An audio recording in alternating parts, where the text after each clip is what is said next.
Hi, my name is Neha Desaja, and I'm so glad you're here. I am a yoga teacher based in Dubai, and I am a Sanskrit junkie. I love reading yoga philosophy, and I love contemplating on the meanings of Sanskrit words. I think Sanskrit is such a beautifully layered language, and every single word can be interpreted in so many different ways. And the contemplation not only helps me kind of, connect more with the yoga philosophy and Hindu philosophy, but it also helps me really set the tone for my classes because I love sharing this knowledge in my classes as well. So oftentimes I'll contemplate on a word and then I'll share the meaning of it in the ways that I think is relevant to asana practice and the way that it might be useful to my students, and to give them something to think about while they're practicing and perhaps something meaningful to take away after the class. So perhaps these next 5 words that I share with you might be really useful if you're teaching, might be wonderful for you to contemplate on if you're a student on this path.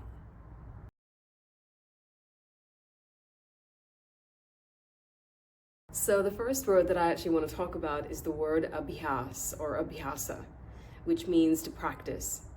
And Patanjali uses Vairāgya, which is non-attachment, and Abhyasa kind of together to be able to talk about the qualities of a yogic mind.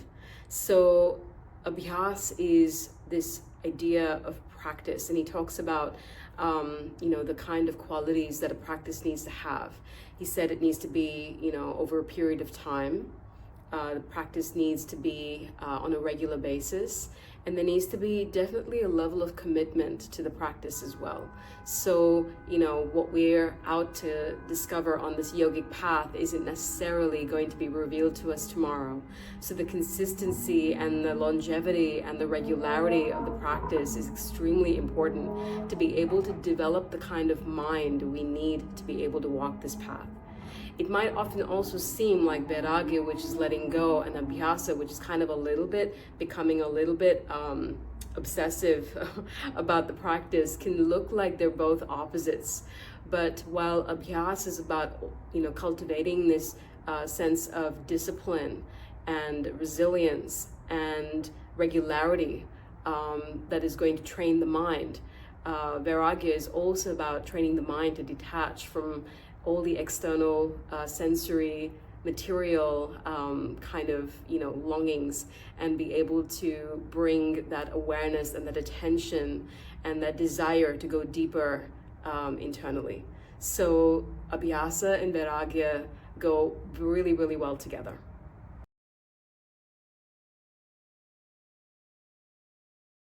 Actually quite interesting to think about how to apply Abhyas, or this idea of really regular practice to everyday life, right? So we know, for example, that the body is really harmonious, and so the mind becomes really harmonious when we have a discipline about our day, when we wake up at the same time every day, when we eat our meals at the same time every day, when we go to bed at the same time. The body and the mind love this kind of regularity.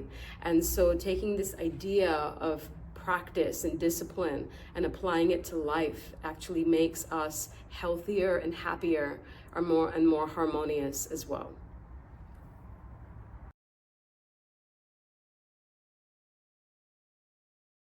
When I think abhyas, the other natural word that comes to my mind is tapas or tapasya, which is one of the niyamas that Patanjali actually lays out in the Ashtanga method, the 8-limbed methodology, for us to be able to get to a place of samadhi. So tapas is this idea of heat. It's the idea of catharsis. It's about self-discipline on the spiritual path and being able to use the practice to help transform us. Tapas is something that is considered to be a daily practice as well, right? So getting on the mat and doing the practice, whether or not the mind wants to, whether or not the body feels like it, being able to do the things that we need to do to move along this path. What tapas tends to do for us is it actually ends up helping us create this staying power, because especially when the mind feels a little bit rigid or unable to do the things that we want to do, and we do them anyway, there is a beautiful sense of separation that begins to happen where we start to realize that we are not the mind. And so what I feel like tapas starts to do for us is it starts to help us choose to stay in the fire. Normally the tendency when things get a little bit tough or rough is that we want to leave. We want things to be as easy as they possibly can. But unfortunately, comfort zones and easy places are never really where we get a chance and the opportunity to grow and transform. So being able to put ourselves on the path of fire, to be able to do difficult things, to be able to build that resilience, to be able to stay with situations that are hard to bear, actually helps us really build integrity as a person and character. So choosing to stay is a real quality of tapas. The other thing to realize is that tapas is a choice. Who we are when we're going through crises helps mold who we become. So whether we choose to run away from situations that challenge us and don't allow ourselves to go through them and grow, or whether we're able to stay with what we're uncomfortable with and actually allow ourselves to be transformed by what we go through, determines where we end up in terms of our life's destiny. So tapas naturally lends itself to abhyasa, and abhyasa lends itself to tapas.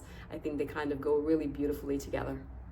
There's a beautiful poem by Rumi that kind of really works with this idea of tapas, and it goes a little bit something like this. If you are a friend of God, fire is your water. You should wish to have 100,000 sets of moth wings, so you could burn them away, one set a night. A moth sees light and goes into fire. You should see fire and go towards the light. Fire is what of God is world-consuming. So are we willing to be moths to a flame, even though we know the flame will burn us? But can we have the kind of faith and the staying power and the courage to know that the only way is through, and the people that we're going to become are the people that we're always meant to be if we're willing to allow ourselves to burn?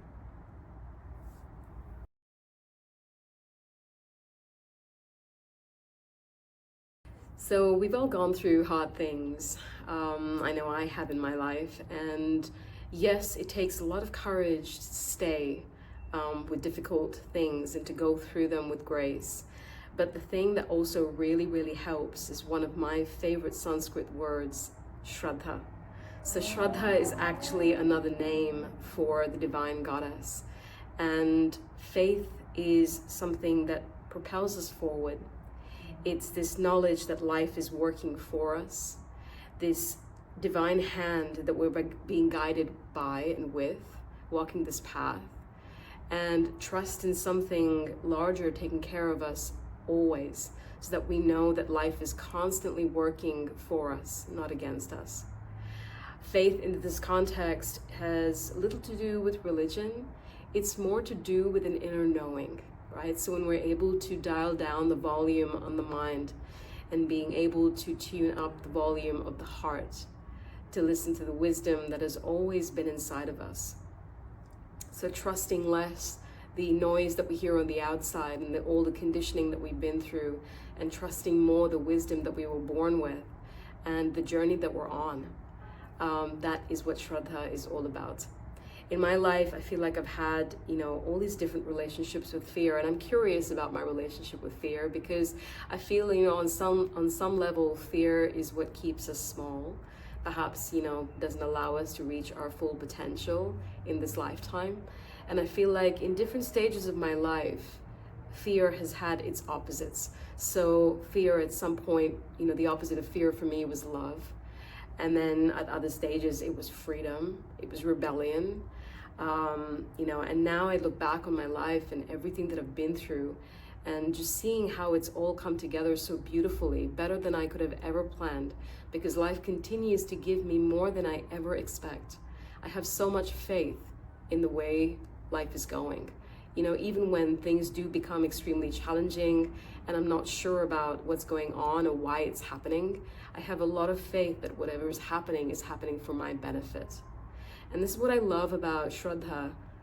This is what I love about cultivating this idea of faith, is that it starts to really put a sense of trust and confidence in everything that I'm going through, but then also all of my decisions that I'm making about what I'm doing, where I'm going next, how I'm walking this path, the people I choose to walk this path with. So you can see how naturally having faith in something larger than ourselves actually starts to put a lot of faith in ourselves, starts to build our self-confidence, it starts to build our self-worth, and it starts to make life really, really enjoyable, even when things get really hard.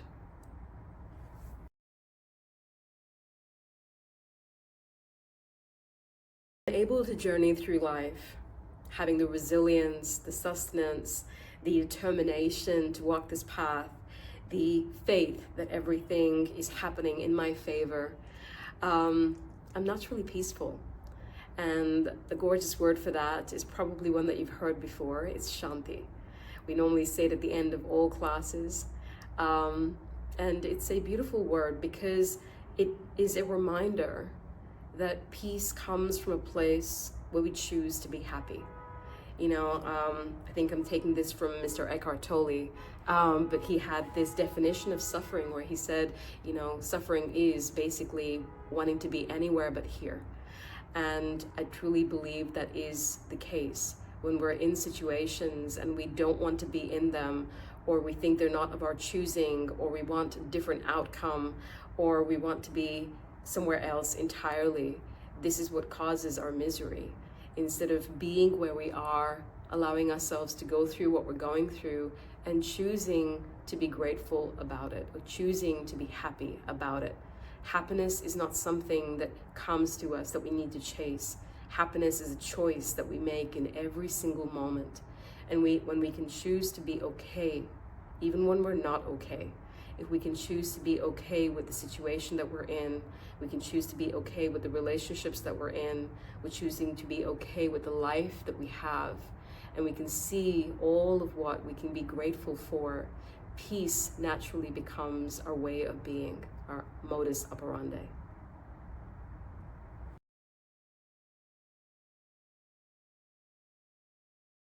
Thanks so much for hanging out with me today, and if you enjoyed this session, I highly recommend that you check out my course that's coming up in 2026 called Yoga of the Soul. So I'm doing an online course that's going to go for the whole year, and it's yoga philosophy based, and it's online, and it gives us an opportunity to get together and discuss lots of these subjects and find ways in which we can, usefully incorporate them into our life.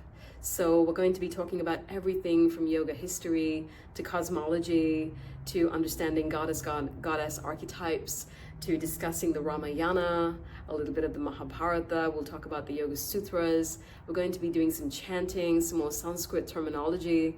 So it's going to have lots and lots of wonderful aspects, and a big part of it will also be just community interaction and being able to have spaces in which we can contemplate together.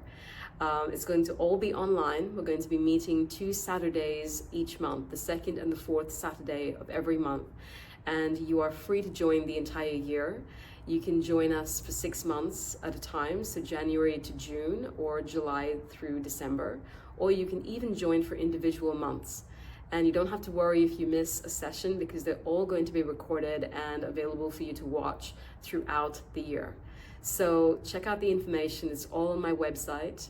And I really look forward to being able to hang out with you some more in 2026. Have a beautiful, beautiful rest of your week.